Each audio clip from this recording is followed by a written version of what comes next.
¿Se acuerdan del tema de ayer, los que pudieron estar en el tema de ayer? No hace falta haber estado en el tema de ayer para seguir con el tema de hoy, pero solamente a modo de repaso voy a recordarles que si bien hablamos de los mandamientos, pero de forma particular hablamos de cómo es que la Biblia dice que podemos guardar los mandamientos.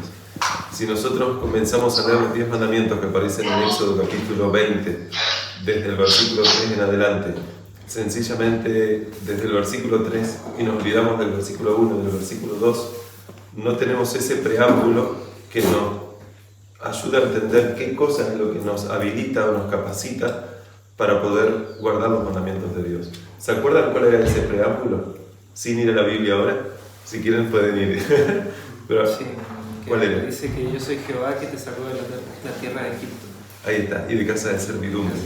Y esa tierra de Egipto y casa de servidumbre, si bien era literal, física, geográfica, porque Dios lo sacó de un lugar a otro, pero Dios ahí estaba representando algo que quiere hacer en el corazón. Quiere sacarte de la esclavitud y la servidumbre del pecado en este mundo y entonces capacitarte para guardar los mandamientos. Guardar los mandamientos sin entender que es Él el que te da el poder de transformar un corazón para guardar los mandamientos con un corazón cambiado es mero legalismo. Es la letra, no es el espíritu. Es hacer las cosas por hacer sin saber lo que uno está haciendo. Es como el ladrón en la cruz, el joven rico que dijo, todo esto lo he guardado desde mi juventud y sin embargo no estaba guardando absolutamente nada. Y Jesús se lo dejó claro. Bueno, ahora, es interesante que eso Jesús se lo pronuncia al pueblo de Israel en los versículos 1 y 2, cuando se escucha la voz de Dios desde el Sinaí, y entonces la misma voz de Dios enuncia los 10 mandamientos. Y la Biblia dice que lo que hizo Dios ahí es enunciar su pacto con su pueblo. Es un pacto que la Biblia dice que no hizo Dios por primera vez con su pueblo ahí, sino que es un pacto que Dios estaba de alguna forma recordando a su pueblo. Es el mismo pacto que Dios también había manifestado a Noé cuando dice que Dios hizo su pacto, a Abraham después, y por supuesto es una promesa que Dios le había dado al ser humano. Hay personas que piensan que los mandamientos son órdenes, pero la Biblia enseña que los mandamientos son promesas. Son 10 promesas que Dios te da de que si le eres fiel, entonces no tendrás dioses ajenos delante de Él, no te harás imagen, ni ninguno de los otros de las cosas que Dios no quiere que hagamos, y por lo tanto vamos a guardar los mandamientos. Ahora, dicho esto, me gustaría avanzar con una parte que yo iba a avanzar ayer, pero necesitaba la parte de ayer para poder avanzar hoy con esto. ¿Qué creen ustedes que distingue a la iglesia adventista del resto de las iglesias en el mundo? De forma breve, lo que se les venga a la mente. ¿Qué distingue a la iglesia adventista? Que guardamos el sábado. Bueno, muy bien. Definitivamente la iglesia adventista guarda el sábado. ¿Es la única iglesia en el mundo que guarda el sábado? Debe haber algo más que la distinga entonces para poder apartarla del resto. ¿Qué más creen ustedes que podrá hacer? El santuario. El santuario.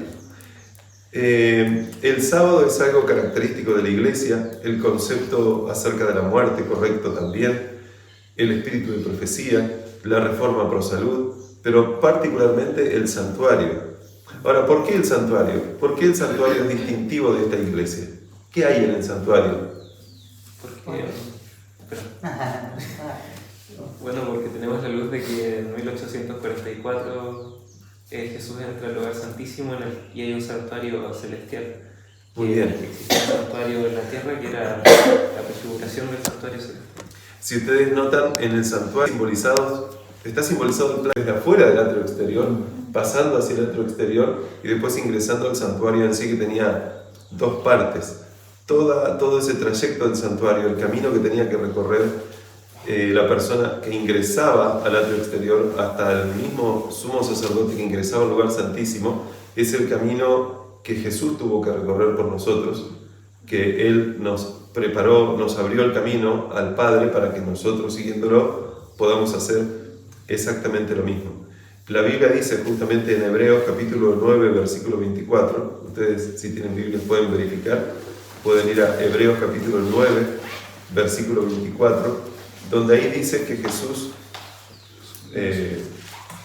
ocurrió algo con Jesús en este mundo, pero particularmente en el cielo. Jesús se encarnó, Jesús nació, Jesús vivió, Jesús murió, Jesús resucitó y ascendió al cielo. ¿Qué dice Hebreos 9:24? Porque no entró Cristo en el santuario hecho por los hombres, figura del verdadero, sino en el cielo mismo, para presentarse ahora por nosotros ante Dios.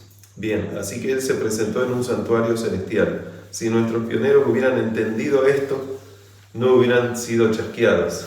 Pero por alguna razón ellos no comprendieron esto y fueron chasqueados. Hasta que Hiram Edson, al otro día del chasco, luego de orar, iba por un sembrado de maíz y resulta que obtiene luz del cielo. No sabemos bien si es que tuvo una visión o miró para arriba y Dios le metió algo en la mente y se acordó de estos textos, de que Jesús evidentemente tenía que ingresar a un lugar, pero no era a este planeta todavía, porque el día y la hora nadie lo sabía y lo estaban fijando.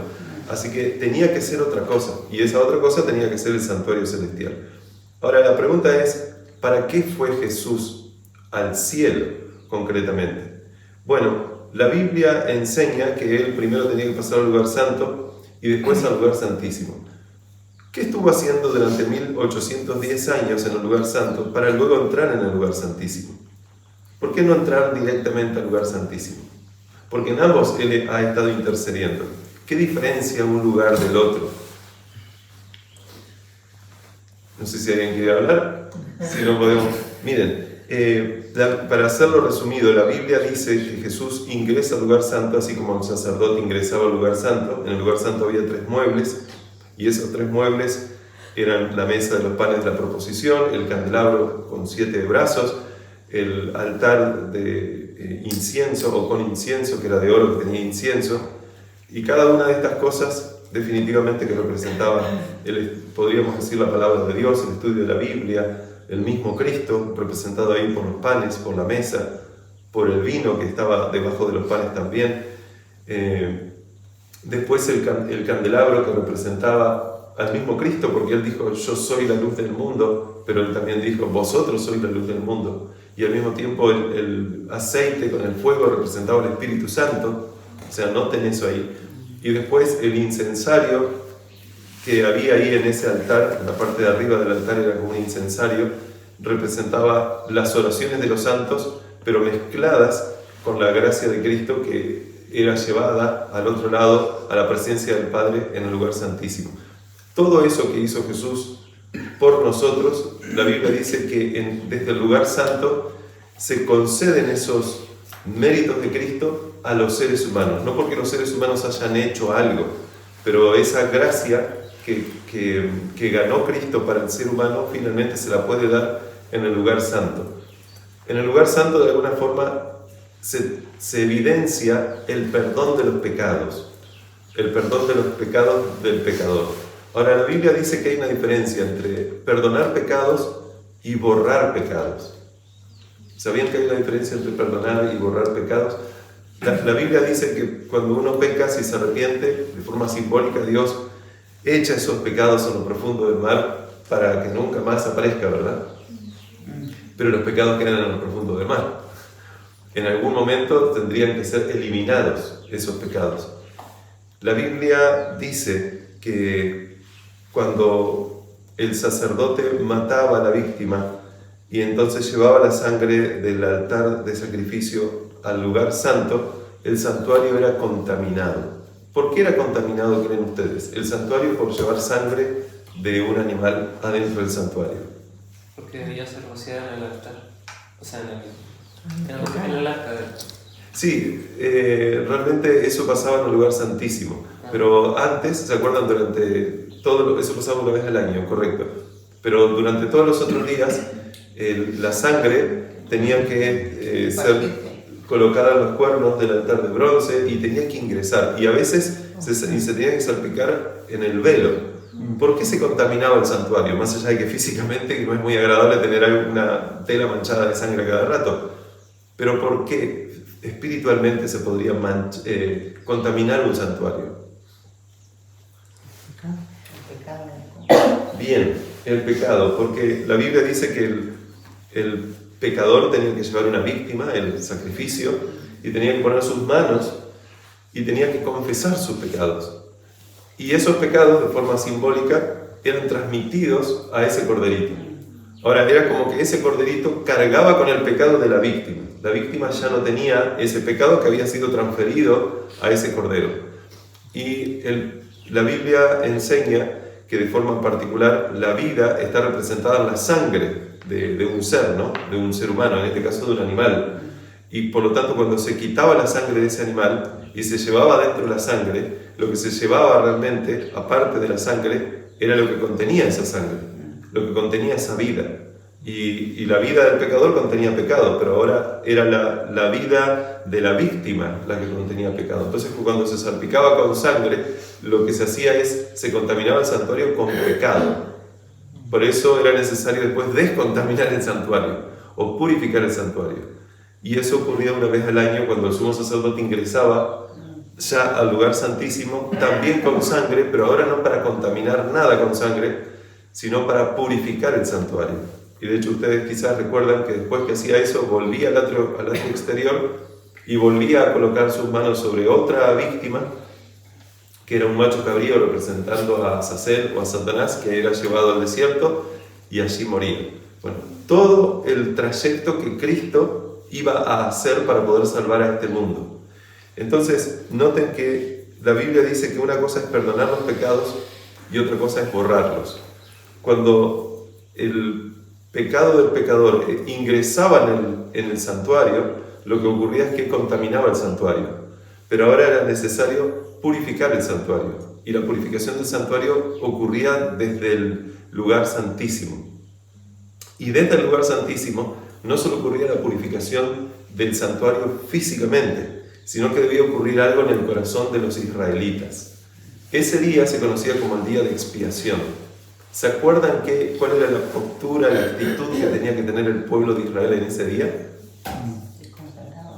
Se consagraba, de arrepentimiento, de confesar los pecados, de tristeza y dolor por lo que hicieron.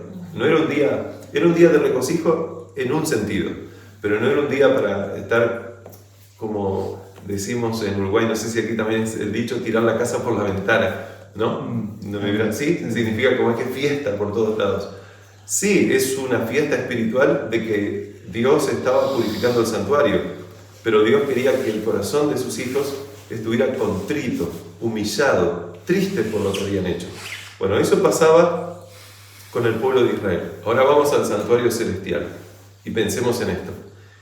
Si el santuario terrenal se contaminaba con la sangre del cordero cuando ingresaba al lugar santo, la pregunta es, ¿de qué forma en el cielo se contaminaría ese santuario para que el 22 de octubre de 1844 hubiera que comenzar la purificación del santuario?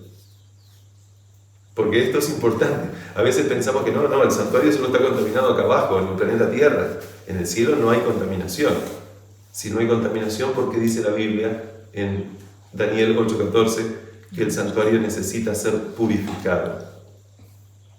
Quizás ustedes dirán, bueno, ¿será que la sangre de Cristo que contenía pecado? Porque acuérdense que Cristo no pecó, ¿verdad? Pero Cristo en la cruz, desde antes de la cruz, desde el Getsemaní, ¿qué se le estaba colocando a Jesús? Los pecados del mundo entero.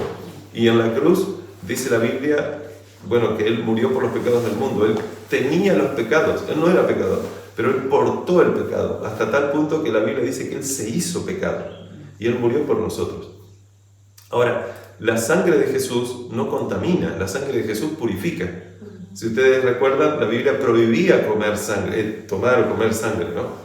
Pero con la sangre de Cristo es diferente. Jesús dijo que quien no comiera de su cuerpo y bebiera de su sangre no tiene vida eterna. Así que nuestra sangre contamina, la sangre de Él purifica. Una sangre que es pura, ¿será que cuando ingresó al reino de los cielos contaminó el santuario? ¿Cómo se contamina el santuario en el reino de los cielos entonces? Porque definitivamente no es que se tiene, sino que se iba a contaminar para después descontaminarlo, purificarlo. Carga de pecado que... Podría ser una explicación. El sacrificio fue hecho una sola vez también. No tiene sentido que se purifique algo en el cielo si Cristo no siguió muriendo, por decir así. Interesante. pero igualmente el Continuo santuario, sacrificio. claro, igualmente, acuérdense, el santuario debe ser purificado. Si debe ser purificado es porque no estaba purificado. ¿Qué había contaminado el santuario en el cielo? El pecado en el libro de la vida puede ser de cada persona. En los pecados de los libros de la memoria.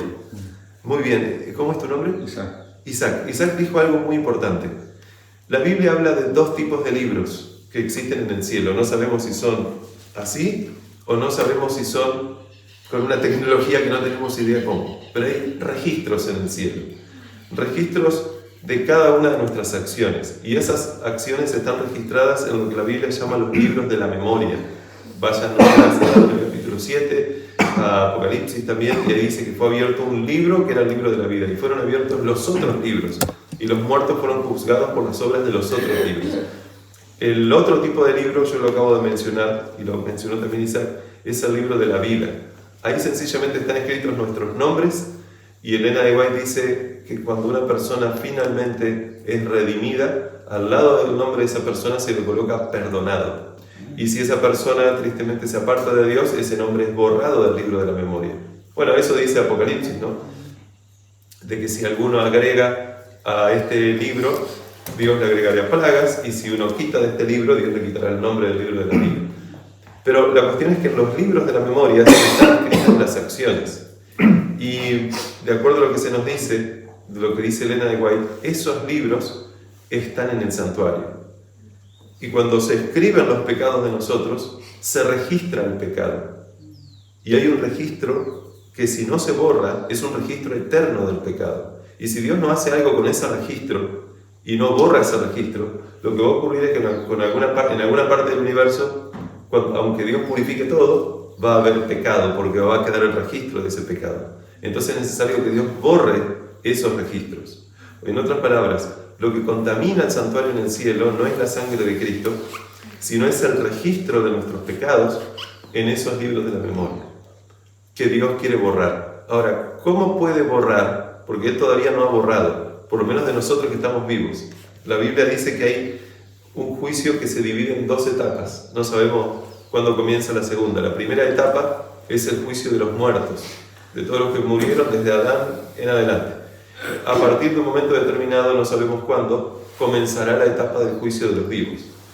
Entonces, ¿cómo hará Dios para poder borrar los pecados, los registros de los pecados que aparecen en esos libros de personas que todavía están vivas?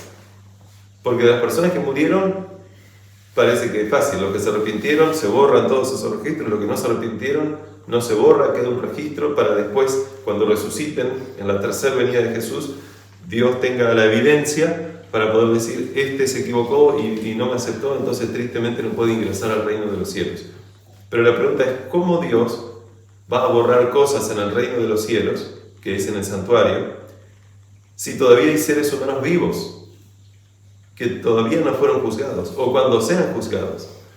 Y la cuestión es que uno debe entender algo. La Biblia dice que así como Dios tiene un santuario en el cielo, Dios tenía un santuario en este planeta, ¿no? Que es el santuario terrenal. ¿Sigue existiendo el santuario terrenal?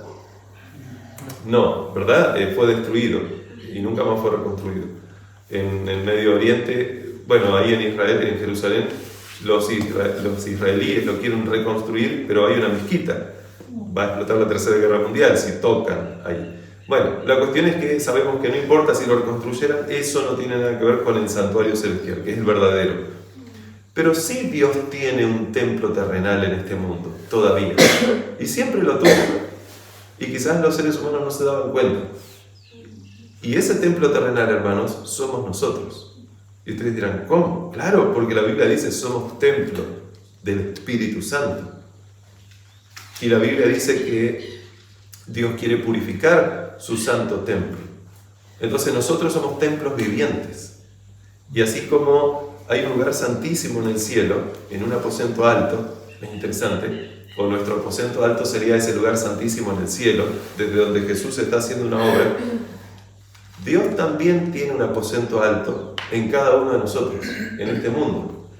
Porque si nosotros somos templo del Espíritu Santo y Dios quiere morar en nosotros, de forma especial, ¿dónde creen ustedes que quiera morar? Y cuando hablamos de corazón, Él está metido acá adentro. es acá, hermanos. Es acá donde Dios se comunica. Ese es como figuradamente ese aposento alto donde Dios quiere morar, donde Dios quiere purificar. Dios quiere darnos la mente de Cristo. Cuando nos quiere, dice la Biblia, darnos el corazón de Cristo, no está hablando de que hay una cirugía física, que hay una transferencia de corazón. No. No está hablando de una sangre que físicamente. Está hablando de que Cristo vive en nosotros. Si Gálatas 2:20 dice, pues ya no vivo yo, sino que Cristo vive en mí, definitivamente que está hablando de que la mente de Cristo de alguna forma tiene que estar al control de nuestra vida y nosotros poder tener esa mente maravillosa. No somos Cristo, pero si Cristo vive en nosotros, nos vamos a poder comportar como Cristo. Cuando la Biblia dice en Apocalipsis capítulo 14, versículo 12, aquí está la paciencia de los santos, los que guardan los mandamientos de Dios y tienen la fe de Jesús. El testimonio es otro versículo, 12, 17. Pero cuando dice, aquí está la paciencia de los santos, los que guardan los mandamientos de Dios y tienen la fe de Jesús, hay algunas malas traducciones de la Biblia que dicen, los que tienen fe en Jesús. No, fe en Jesús claro que hay que tener, pero no es lo mismo decir tener fe en Jesús que tener la fe de Él. ¿Cómo yo tengo la fe de Él? Si Él no vive en mí es imposible. Yo le tengo que permitir a Jesús, que está tocando la puerta y llamando, que entre en mí, que me pueda dar su vida, su fe, para poder hacer yo sus obras y que no intente guardar los mandamientos, que los guarde realmente, pero para eso se necesita que así como Cristo está purificando un santuario en el cielo, borrando los pecados con los libros de la memoria, el Espíritu Santo, que es su representante en este mundo, haga lo propio, pero con el templo terrenal que Dios tiene, que somos nosotros. Por lo tanto, ningún pecado será borrado de los libros de la memoria si no es borrado primeramente acá, si no es purificado acá. Cuando Dios obre o logre terminar esa obra en nosotros de purificarnos de ese pecado, entonces se pueden borrar todos esos pecados que hemos cometido y ya no quedará registro en los libros de la memoria. Y cuando ocurra eso, es interesante que Elena White dice que vamos a tratar de recordar los pecados que hemos cometido y no lo podremos hacer. Sabremos que hemos pecado, sabremos que Jesús murió, pero lo único que quedará en el universo registrado de que hubo pecado en el universo son las marcas en las manos, en el costado, en los pies, en las sienes, en la sien de Cristo, en la frente, pero no van a quedar otras marcas. En nosotros no va a quedar absolutamente ninguna marca, pero sabremos que tristemente hemos pecado y le hemos causado la muerte al Hijo de Dios. ¿No les gustaría realmente que Dios termine esa obra en nosotros, en ustedes, y ser purificados de todo pecado, como dice 1 Juan 1:8, y con esto termino? Que en Dios hay poder, en Cristo hay poder, no solo para perdonar pecados, sino para limpiarnos de toda maldad. Que Dios los bendiga, porque ya nos pasamos un minuto o dos. O sea que cuando somos sellados, Nico, ahí el santuario es purificado.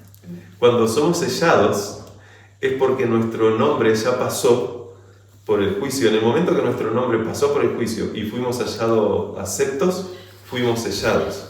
Y si nuestro nombre pasó por el juicio y fuimos hallados aceptos es porque nuestros pecados fueron borrados. Es prácticamente instantáneo el borramiento del pecado y el sellamiento. ¿Se entiende? ¿No? ¿Sí? Sí, pero cuando somos sellados, respondiendo a tu pregunta, efectivamente es porque nuestros pecados fueron borrados.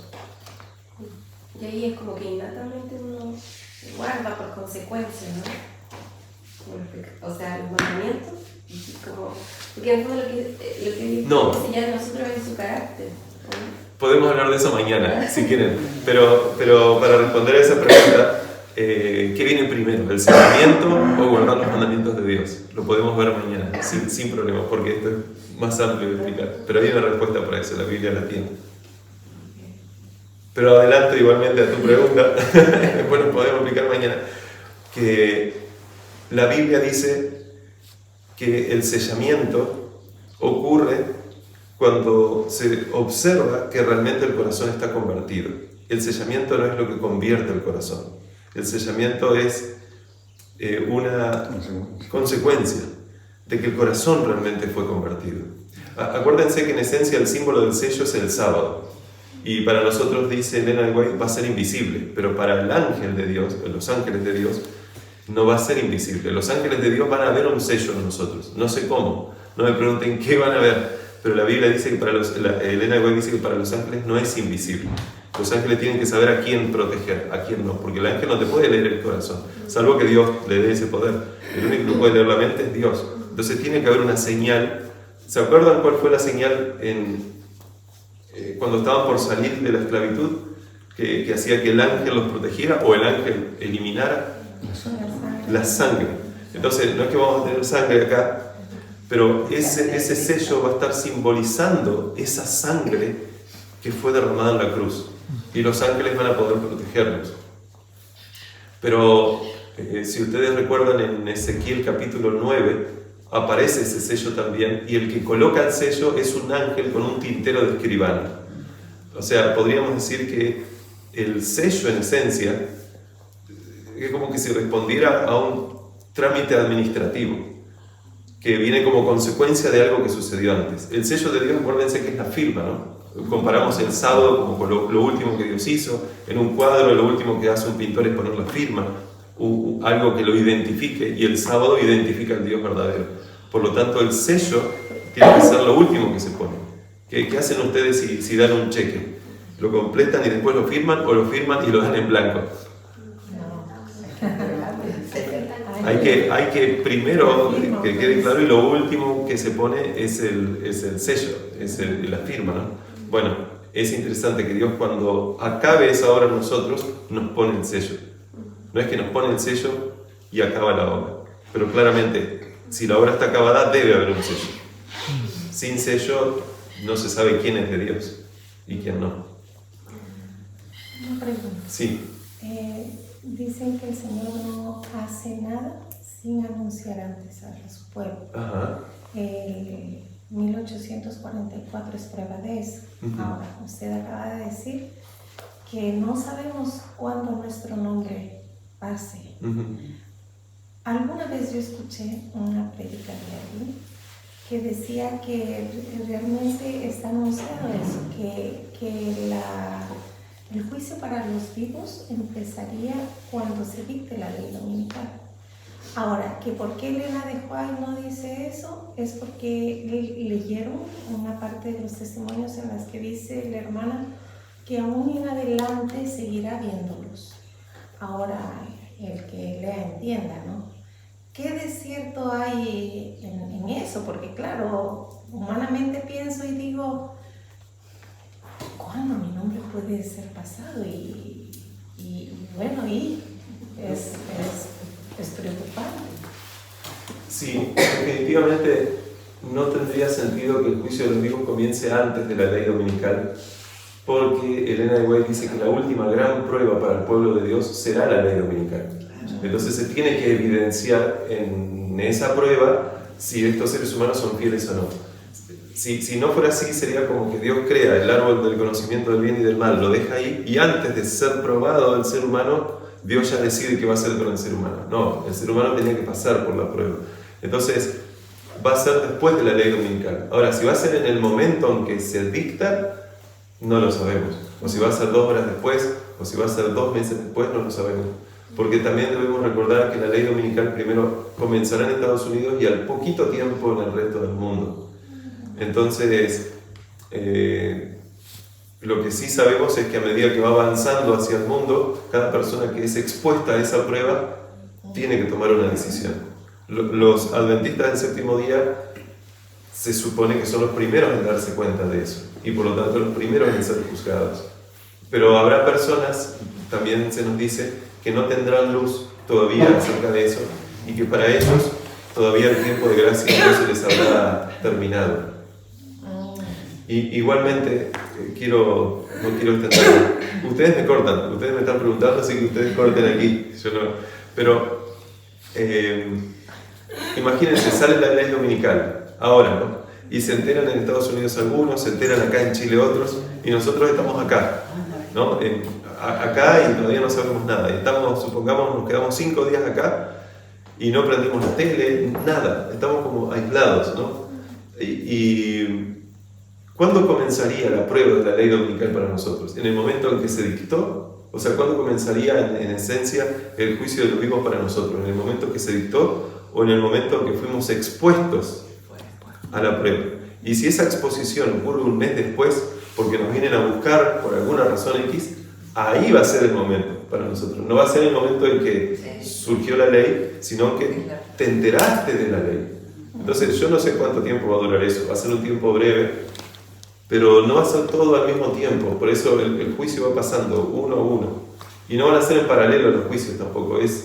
Elena de White dice que es un ser humano por vez. Cuando Dios toca el nombre de una persona, hace de cuenta que fuera el único ser humano en el mundo. Eso es interesante, ¿no? Así como Cristo murió aunque fueras el único. No sé si pude responder. Sí. Bueno, capaz que podemos culminar. ¿Sí? Vamos ahora entonces. Amado y poderoso Dios, gracias porque tú nos amas, porque nos bendices y porque nos das el privilegio de existir en estos últimos momentos solemnes en la historia de este mundo. Te ruego, amado Dios, que nos sigas utilizando y nos utilices más aún, Señor, como instrumentos tuyos para dar gloria a ti, Señor, y que el mundo pueda conocerte. Y habiéndote conocido el mundo, entonces tú puedas venir a buscarnos, Señor. Te pido perdón por nuestros pecados. No solo perdón, Señor, sino que llegue el momento donde nuestros pecados sean borrados allí en el cielo. Te lo rogamos sin merecerlo, en el bendito nombre de Jesús. Amén, Señor. Amén.